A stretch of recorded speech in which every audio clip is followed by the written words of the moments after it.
আসসালামু আলাইকুম রহমতুল্লাহি ওয়াবারাকাতুহু। সম্মানিত প্রিয় উপস্থিতি, আজকের এই ভিডিওতে জানবো কেউ যদি বিষ পান করে ফেলে তো এই বিষ পান করার পরে কোন আমল করলে ওই বিষটা পানি হয়ে যাবে, ওই ব্যক্তির কোনো ক্ষতি হবে না। অনেকে আছে সুইসাইড করতে যায়, বিষ পান করে হসপিটাল গিয়ে ভর্তি থাকতে হয়।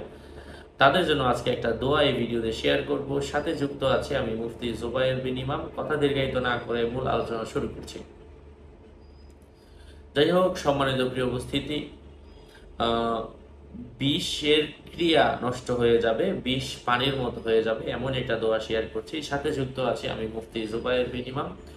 আমার 15,000 ভিডিওতে বলা আছে প্রত্যেক ভিডিও ডিসক্রিপশন বক্সে ক্লিক করলে আমার পেজ এবং আইডি আসবে। এটা ছাড়া আলাদা অন্য কোনো পেজ নেই, আইডি নেই, ইমো নেই, হোয়াটসঅ্যাপ নেই, টিকটক নেই। সাবধান, নাম ছবি দেখে বিভ্রান্ত হবেন না। অনেকে আমার নামে ফেসবুকে আইডি পেজ খুলে ভরে ফেলছে, তাও সাবধান।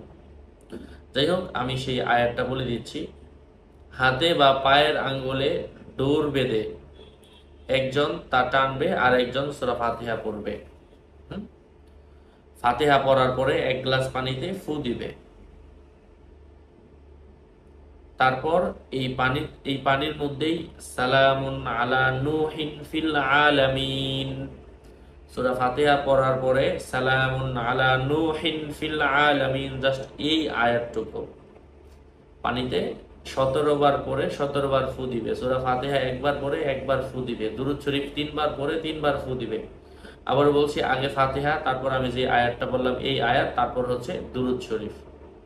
তারপর ওই ব্যক্তির শরীরে ছিটিয়ে দিবে অথবা তাকে খাওয়াবে। আল্লাহ পাকের অশেষ রহমে এটা ঠিক হয়ে যাবে। আর তার হাত পা যদি খিচে আসে তাহলে সূরা ফাতিহা পরে ছোট্ট একটু একটু সামান্য তেল নিয়ে ওই তেলের মধ্যে ফু দিয়ে ওই তেলটা তার হাত পায়ে মালিশ করে দিবে। আল্লাহ পাকের অশেষ রহমে দূর হয়ে যাবে ইনশাআল্লাহ।